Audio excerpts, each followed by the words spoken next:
સર્વપ્રથમ સાથે મળીને ગુરુ વંદના કરીએ. ધ્યાન મૂલમ ગુરુમૂર્તિ, પૂજા મૂલમ ગુરુપદમ, મંત્ર મૂલમ ગુરુવાક્યમ, મોક્ષ મૂલમ ગુરુકૃપા.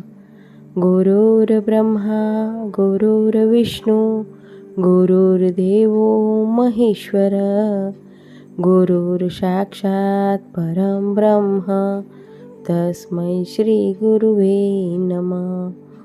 ઓમ શાંતિ શાંતિ શાંતિ.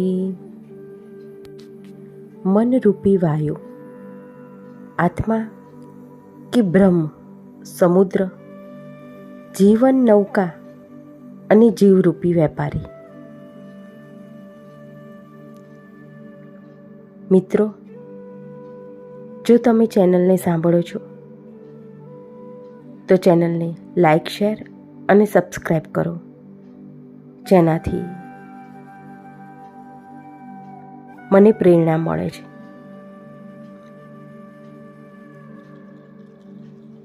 મનરૂપી વાયુ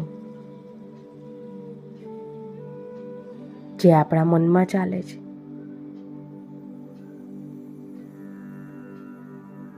એક તો બ્રહ્મ કે આત્મા અનંત સમુદ્ર સમાન છે, જેનો કોઈ અંત નથી, જે અસીમ, જેનો કોઈ બંધ નથી. વાયુથી સમુદ્રમાં ઊંચી ઊંચી જુદી જુદી તરંગ ઊભી થાય. આ એ જ કે જે મનરૂપી વાયુથી આત્મા સમાન સમુદ્રમાં વાસનાની જે તરંગ ઊભી કરે છે, એ આત્મા સમુદ્ર અને મન વાયુ. એ વાયુ કેવા પ્રકારનો, એ તરંગ કેવી? એ તરંગ કામ, ક્રોધ, લોભ, મોહ, નફરત, પ્રેમની જે લહેર ઉઠે છે, એ મનના સ્વભાવના લીધે છે, જેને માણસ ન ઉઠાવી શકે, ન રોકી શકે. આ તરંગનું નામ જ સંસાર. મન હવા સમાન ચંચળ છે. આ લહેર ઊભી થવાની છે. ચંદ્રમાનો પડછાયો સમુદ્રમાં પડે, પણ હવાના લીધે જોઈ ન શકાય. આ જે લહેર છે, એને શાંત થવું પડે. આત્મારૂપી સમુદ્ર શાંત જ છે. મનરૂપી વાયુ એને તરંગિત કરે છે, એ જ લહેર ઊભી કરે છે. આ તરંગ જ સંસાર. આત્મારૂપી સમુદ્રથી અલગ નથી, પણ અહંભાવ એના લીધે અલગ અસ્તિત્વ માનવા લાગે. જુદું સ્વતંત્ર માનવાને લીધે કામ, ક્રોધ, લોભ, મોહ વગેરે વૃત્તિ માણસમાં વધતી જાય.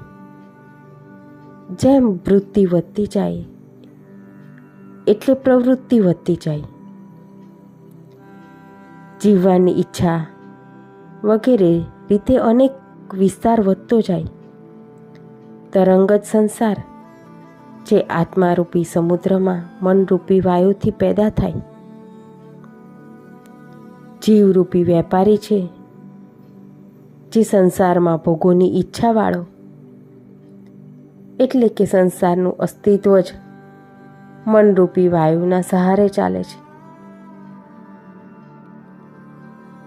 જો મનરૂપી વાયુ એમાં વેગ વધે તો વિષય વાસના, લોભ, મોહ, ક્રોધ, અભિમાન બહુ જ વધે, અને જેના લીધે અત્યાચાર, દુરાચાર, નફરત, હિંસા વગેરે વધે છે. અને સંસારરૂપી નાવ સંસાર રૂપી હોડી ડૂબવા લાગે અને જો શાંત થઈ જાય તો આગળ ન ચાલે તો પણ વિનાશ. જીવરૂપી વેપારી આ સંસારના સહારે તો વેપાર કરે છે. એ જ સૌભાગ્યની વાત છે કે એ વધારે તીવ્ર ન બને, એટલે કે તોફાન ન આવે અને શાંત પણ ન થાય. નહીં તો સંસાર સાથેનો વેપાર જ બંધ થઈ જાય. અને જો એમ થાય તો જગતરૂપી હોડી વિનાશ પ્રાપ્ત કરે. અને જો આમ બને તો એ દુર્ભાગ્ય કહેવાય. આ દુર્ભાગ્ય સૌભાગ્યમાં બદલાઈ શકે જો એ સંસારથી અલગ કરીને અમૃત મેળવે. લહેર મટીને સાગર બની જાય, વાસ્તવિક સ્વરૂપ ઓળખાઈ જાય. હવે હું સીમિત જીવ નથી, ખાલી લહેર નથી, પણ સમુદ્ર છું, મહાસાગર છું. હું તરંગ નથી. આવો દ્વંદ્વ મટી જાય, એકત્વનો બોધ થઈ જાય. આત્મા વાસ્તવિક સ્વરૂપમાં સ્થાપિત થાય, જેમ રાજા જનકને અનુભવ થાય છે. હજી લહેર તો આવે જ છે, સંસાર તો રહેવાનો જ છે, તરંગ તો ઉઠે જ છે.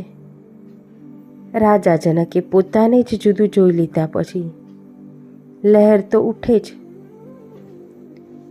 હકીકતમાં છૂટે કંઈ નહીં. હવે તો લહેર સમુદ્ર બની ગઈ, જે હકીકતમાં સમુદ્રમાંથી જ ઊભી થઈ હતી.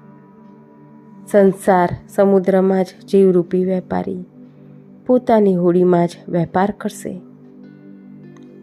કેમ કે આત્મા અને બ્રહ્મ અલગ નથી. જ્યારે મનની વૃત્તિ રોકાય ત્યારે જીવ પોતાના રૂપમાં જ સ્થિર રહે અને માટે જ બધા જ સમયમાં મનની વૃત્તિ સમાન સ્વરૂપ હોય છે. અને ત્યારે જ જીવ પોતે જ આત્મ સ્વરૂપ બની જાય.